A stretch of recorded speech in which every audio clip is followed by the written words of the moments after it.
Brilliant, that's us live.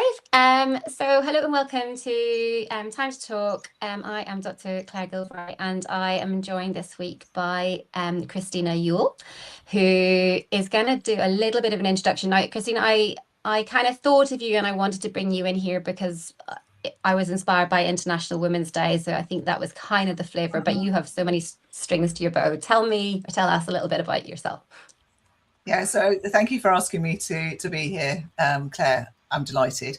A little bit about me. I've got an HR background originally, so I'm a pretty dyed-in-the-wool HR professional, but I've added to that with my master's degree in exec coaching. So I'm an exec coach, I'm a team coach, I'm a facilitator, I do leadership development, including the Women's Leadership Development Programme that I run. And I'm a mediator. So when things get tricky and people fall out, I get asked to step in and support. That's a little bit of my background.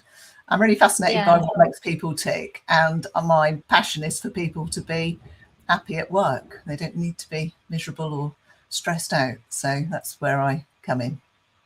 And just a little bit of learning from me actually as well, just before we kind of have the conversation, because this is a women's space, I know you very much within that female leadership, mentoring, coaching space, but do you coach and mentor men as well? Or have you become niche for women? No, you do both, don't you?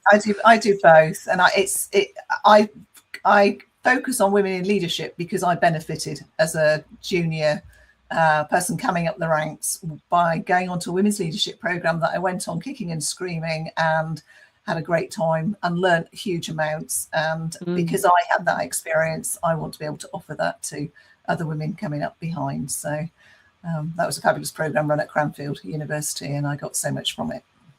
Yeah, amazing. There is something about what you've received and wanting to give it back a bit, isn't there, in kind of in our space as well, actually. So I guess when I was kind of thinking about what we would talk about a little bit today, I thought you would have great insight in terms of the space that is changing around women in leadership. I mean, I guess we're both based in the UK, but I think there's probably a global conversation that's going on with this. What do you see happening? I've got a positive slant in my head, but tell me about what you're seeing. Yeah, I see a shift and a move which has seen more women in the boardroom, more women on exec teams, more women coming through. When we set up the Women's Leadership Programme 12 years ago, we did that because we were struggling to find balanced shortlists for interview panels, and some enlightened employers were saying, well, we want a shortlist of balanced gender. So there is a big shift, and organisations have driven that, the 30% club and what have you in the UK. So I think there's been quite a big shift. I think there's still a way to go. So if you look at the salaries of the people and women in the boardroom, there still is an 8% or more gap between gender difference. Gender difference, and so much more work to do. And still women choosing to leave corporate organisations and run their own thing very successfully. So there's an interesting thing about whether you're not lost to the economy, but you choose to do things more on your terms sometimes as women. So it's a moving situation, and it's a lot better than it was. I think the other thing that I'd call out is there's much more awareness and allyship from men. So that's been part of the shift, because I think part of the challenge is if women think, we need to make all this change ourselves, we need to change the system, but we start on the back foot, that's a really tricky place to be. Whereas if everybody can see this isn't working for anybody particularly well, we need to all get behind this and drive the change. Yeah, it almost needs that, doesn't it? And I don't know whether because to my mind, what you see in that kind of corporate space kind of mirrors what I'm seeing in the health space a little bit. I think, at the Women in Leadership Programme, we talked a little bit about that in terms of just it's a better landscape to be a woman in currently versus what it would have been maybe 40 years ago. And just the big movement around support for women's health within the workspace and whether that's has changed that world where people would maybe give up work around certainly around having children, and then other transitions around kind of perimenopause, postmenopause. There just seems to be more support in that space, and I guess businesses taking on board the value of keeping their women and helping them through those transitions. I think there's a much more openness and willingness to discuss it, whether it's women's health issues at work or whether it's mental health issues at work. Sometimes the circles overlap. I think there's a greater understanding of the pressure and the whole, we're not just automatons that come to work, do their job and go home robotic like. We are, whole human beings with health issues, family issues, ambitions, interests outside of work, and all of that being in the mix is much more recognised than when I started work 30 odd years ago. Yeah, for sure. I mean, in terms of your kind of message around we need to do better and there's still work to be done, what do you see as being kind of actual real things that we could be doing that would make a difference? That's a difficult question. No, it's not. Well, I think there's a really interesting thing about how we work and where we work and how flexible organisations are. When we had to be flexible in the COVID situation, everybody applauded that. And now a lot of organisations have built quite a big anxiety about people being at home, not being visible, not being in the office, missing creative networking opportunities. And I think we've still got a bit of evolving to do to recognise when it's helpful to be in the office, when it's helpful to be at home, what level of expectation there is. This morning I was talking to somebody about a chief exec who's saying, if you work for my organisation, you have to be in the office at 9. I don't care how many kids you've got, you need to drop off at school. And that was like are we back in the 1980s? What's going on? Yeah. So there's still some people with mindsets that are a bit stuck and maybe a bit old school. And there's others that are hugely, work from wherever you do your best work, we trust you.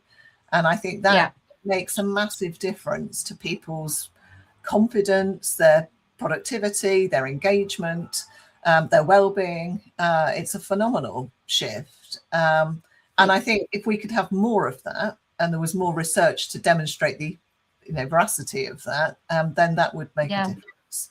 I think the other thing that's shifted is there's a shift of partners. Is your partner at home an equal partner, or do they still look after the kids at the weekend? Or that's that sort of mindset shift that I think is still evolving in some areas as well. So some families have really got that nailed and have done the proper contracting around we're equal partners here and we equally take responsibility for where our kids are when and who's had to get a birthday present for which party and which club and that sort of thing. And other families where women generally are still holding too much of that themselves.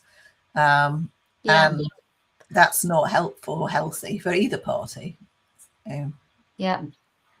There's some voices out there, aren't there? I heard a really nice piece, and it was looking at just that, exactly that contract within our homes, and sort of a male kind of thinking he was doing his share, but actually then acknowledging that even though he was the person who did the pickup and had done the dinner and had done whatever, actually his partner, his female partner, had done the organizing that had made that happen for him. So he'd literally just done the follow through at the end, but hadn't been, and that kind of acknowledgement that actually just there's even the whole planning bit before you even get to the doing bit, and can that be shared in some respects? And everyone runs their families slightly differently, and there's absolutely no judgment on that at all, but it's just, as you say, at least an awareness and a kind of conversation around it, and how that might look. Part of the work I've done previously has been about supporting people to job share at work. How are we going to manage this? How are we going to be strategic partners, making consistent decisions and delivering for the organisation? And in a way that's a similar conversation at home. How are we job sharing this parental responsibility, Yeah. rather than one is the chief exec who's making all the strategic decisions and doing all the planning, and one is the executor who is just following orders. So I think there's a challenge, isn't there, around who carries the emotional load of holding all of that and planning all of that in their head, and how we support both parties to shift that, to negotiate it, and to be aware of it. And I think even the amount of chores or jobs or tasks that people do at home to keep the home running, that there's some work to do around getting that more evenly distributed and recognised. So, and I think because it's systemic, part of the challenge is we're all brought up in this system, and so we do what we've experienced as we grow up. So we replicate our family situation, and we bring that into our new family situation, and we're so busy with everything else that we don't pause and say, actually, is this working? Does this feel fair? Does this feel appropriate? And there's something about owning your choices with that. What's the conversation that needs to happen? And then what's the accountability in the choices that you've made? And that happens at work as well. What do you sign up for? What do you say yes or no to? And how much of that is in your conditioning, and how much of that is conscious? I've thought about this, and yes, I can commit to that, and this is the time frame, and this is the deliverable. Or what you've asked me to do isn't doable in the time frame. What I can do is this, this, and this.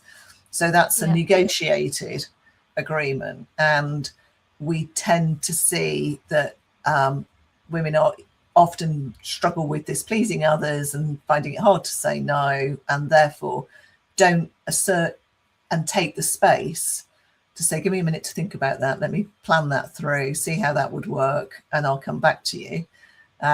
Whereas their male colleagues might do that much more readily. And that's not one's right and one's wrong. It's just the product of the system and culture that we've all grown up in. And I think it's reminding me of something that we thought would maybe come up in this conversation, to do with letting go a little bit, and letting go of a little bit of the perfectionism, because I know that the conversation I will have with a lot of women is that they may as well just do the job, because it'll be done quicker and it'll be done better, rather than even taking the time to talk about someone else doing it. By the time I've talked about it, I'll have done it. And there's that world of being able to hand it over and then being okay with the fact that it may not be done the way that you want to have it done. That is tricky, I think. That can be tricky for a lot of women. And I'm speaking personally, and in the short term, I think that's entirely right. It is quicker to do it yourself in the short term. However, if we think longer term, it's not quicker for me to do this myself every week in, week out, when there are other people capable of doing this thing. And if I take some time to, especially at work, sit down with somebody and say, I've noticed I've been doing this thing. I think it's a great thing that you could be doing in future, and it's part of your development. Let's talk about how you pick it up and how you run with it, and what you need from me to do that well. And my plan is that in 3 months, I don't even think about it. You just do it as automatically. Wouldn't that be great for both of us? It's that type of conversation. But because we're often a little bit frustrated, a little bit irritated, not thought further ahead about it, and we haven't planned it and had that conversation, because of those, that's the run up, it is quicker to do it ourselves. And then we then get caught in that cycle of, well, everything's quicker to do it myself, because that's the way stuff happens around here. So we have to stop the cycle. And often in my coaching with people, I'll say, okay, that's what are we assuming here to be true? What's the pattern? How well is that pattern working? What else could we do? How could we interrupt the pattern? And how could we change it? And I'm guessing it's exactly the same conversation you have with people with unhealthy patterns of behaving or operating in terms of their health and well-being. Yeah, no, absolutely.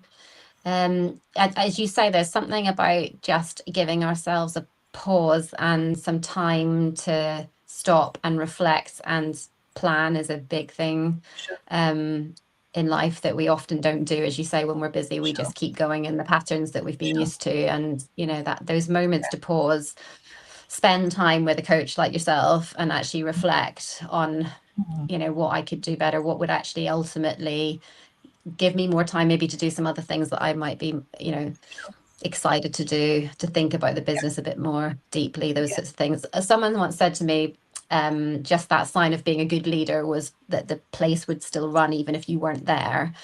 And, you know, having that view of leadership, that it doesn't mean you do all the doing, that you are, you know, you're being able to hand that over. Yeah. I think the one point I'd make around that might be helpful is often we're in it. So we are unconsciously just doing our thing, and we replicate patterns and we crack on and we do the next thing and we do the next thing and then we do the next thing. And we keep going in that sort of robotic pattern until something stops us. It might be our health, or it might be a family crisis or whatever. If we can find a way of pausing and shifting from being in it to being on it, how do we take a pause, stand and look at what is the pattern here? What am I doing? What am I assuming? How else could it be done? What am I missing by doing this that would be, you know, make me happier or be more effective? And how do I shift to that? If we don't do any of that self-questioning, which we have to step out of the being in it and step and look up beyond it, outside of it, then that makes the difference. So and I just like the simplicity of that, in it or on it, and being able to ask yourself, right, am I in it? Is that where I need to be, or do I need to get on it? You know, am I in it being overwhelmed by this workload, or can I pause and get on it and understand where the overwhelm's coming from and what I could do differently? Really, really, as you say, simple, but actually maybe a really good way of framing it in our head.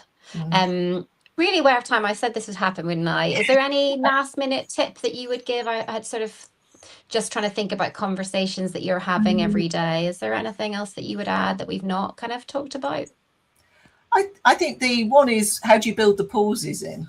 So based on what we just talked about, how might you create a pause? Some people do a bit of journaling at night, and that's their point, to really pause and reflect on their day. Or some people might take a pause to go for a walk around the block. While you're walking around the block, can you be thinking, rather than, oh, I haven't done that and I haven't done that, start thinking, okay, what can I do differently? How do I want this to operate?